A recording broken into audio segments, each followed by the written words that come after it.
አደረገ ሃሌሉያ በሉ። እግዚአብሔር ታማኝ ነው ሁልጊዜ በቃሉ።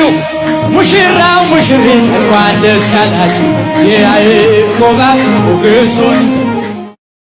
በስመ አብ ወወልድ ወመንፈስ ቅዱስ አሐዱ አምላክ አሜን። ውድ የስፍና ሚዲያ ተከታታዮች በያላችሁበት እንዴት አላችሁ? እኔ ደህና ነኝ ያለው እግዚአብሔር ይመስገን። በዛሬው ቪዲዮ ፕሮግራማችን ኦርቶዶክስ ተዋሕዶ ቤተክርስቲያን ዙሪያ አንድ ደስ የሚል ነገር አለ።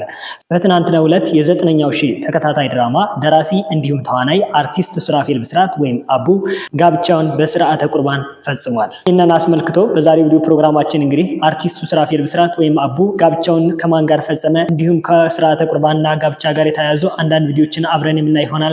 ቪዲዮ ላይክ፣ ሼር፣ ቻናሉ ሰብስክራይብ ማድረግ ደግሞ የስፍና ሚዲያ ቤተሰብ ሁኑ። ወደ ቪዲዮ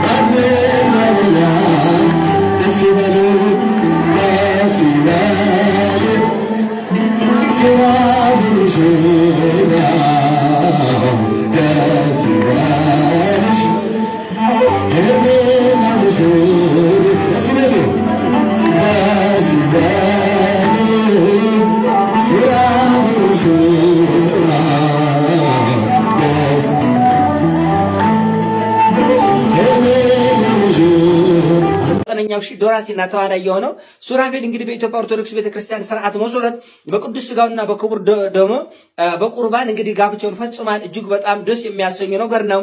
የዘጠነኛው ሺህ ተከታታይ ድራማ ደራሲ እንዲሁም ተዋናይ አርቲስት ሱራፌል ብስራት ወይም አቡ ጋብቻውን የፈጸመው ገርጂ በሚገኘው ቦሌ ሆህተ ብርሃን ቅድስት ማርያም ካቴድራል ቤተክርስቲያን የሰንበት ትምህርት ቤት አገልጋይ የሆነችውን ዶክተር ሄርሜላ ተስፋዬ ጋር ነው።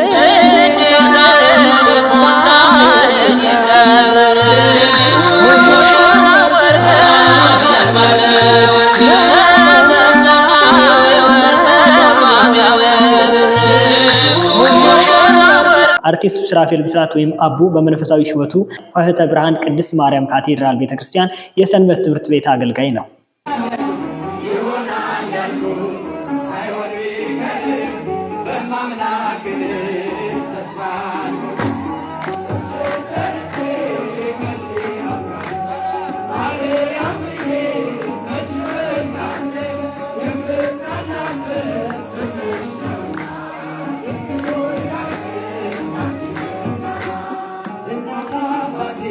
ይህን ነገር ከአርቲስቱ ሱራፌል ብስራት ጋብቻ ጋር እንዳታያይዙት።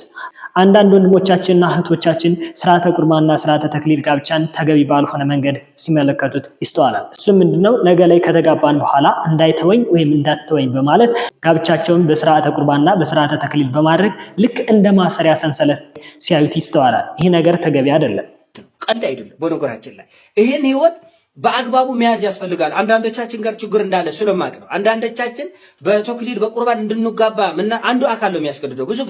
ብዙ ጊዜ ለምን በቃ በቁርባን ካልተጋባን ወይ በተክሊል ካልተጋባን ይቅርብን እንለያይ የሚል ሐሳብ ስለሚያነሳው አንደኛው አካል የወደደውን ሰው ላለማጠት ሲባል በግድ የሚገቡበት አሉ። አብዛኞቹ ደግሞ ተስማምተው የሚገቡበት አሉ። እና እባካችሁ ሁለታችሁ ወዳችሁ ፈቅዳችሁ እውነተኛውን የመንፈሳዊ ህይወትና ጸጋ በመሻት ነው መገባት ያለበት እንጂ እንደ ማሰሪያ እንደ መቆለፊያ እንዳይከዳኝ እንዳትከዳኝ ነገ ደግሞ የሰው ፊት ይገርፋታል እንዴት በቁርባን ተጋብተው ተለያዩ ተፋቱ ይባላል የሚል እንደ ማሰሪያ መጠቆም የለባቸው። እና አሁን ለነ ሱራፌልና ለነ ቤኪ አይደለም ይሄን ማወራው። ሌሎቻችን እንደዚህ አይነት ህይወት ስንገባ የሚመጥነውን ቀና በጎ ህይወት መኖር ያስፈልጋል። የቤተክርስቲያን ስርዓት የሚለው ምንድነው? ክርስቶስ ቤተክርስቲያን እንደወደዳት እንዲሁ ባል ሚስቱን ይውደዳት ነው። አርቲስቱ ሱራፌል ብስራት ወይም አቡ የስርዓተ ቁርባን ጋብቻ ለሌሎች በተለይ ደግሞ በአርቲስት ሙያ ላሉ ትልቅ አርአያ ነው። ይሄ በጣም ደስ የሚልና የሚበረታታ ነገር ነው። እና ይሄ ነገር እንዳልካችሁ እንግዲህ በእግዚአብሔር ፊት ነው። ይሄ ነገር ባልየው ሚስትየውን አክብሮ ወዶ ለመኖር የፈረመው ፊርማ በእግዚአብሔርና በመላእክት ፊት። ኦርቶዶክስ ተዋሕዶ ልጆች ወንድሞችና እህቶቼ ትልቅ መልእክት አለ። ይሄ መልእክት ግን የቅድስት ቤተክርስቲያን መልእክት ነው። እና ህይወት ላይ ያለን ወንዶችም ሴቶችም ወንድሞቼ በድንግልና ህይወት ያለን ድንግልናችንን ጠብቀን ነገ ላይ በቤተ ክርስቲያን ስርዓት እንድናገባ በስርዓተ ተክሊልም ይሁን በስርዓተ ቁርባን ያየ ምክንያት ድንግልናችን ያጣን ደግሞ ከቅድስት ቤተ ክርስቲያን ከቤተ መቅደሱ መራቅ የለብንም። ይልቁንም መቅረብ ነው ያለብን። ጋብቻችንን በስርዓተ ቁርባን መፈጸም አለብን።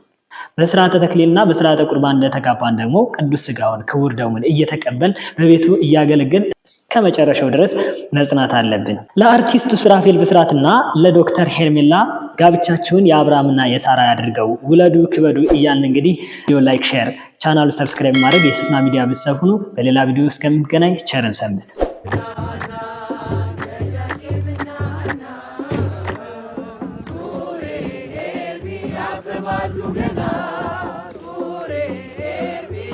Bye.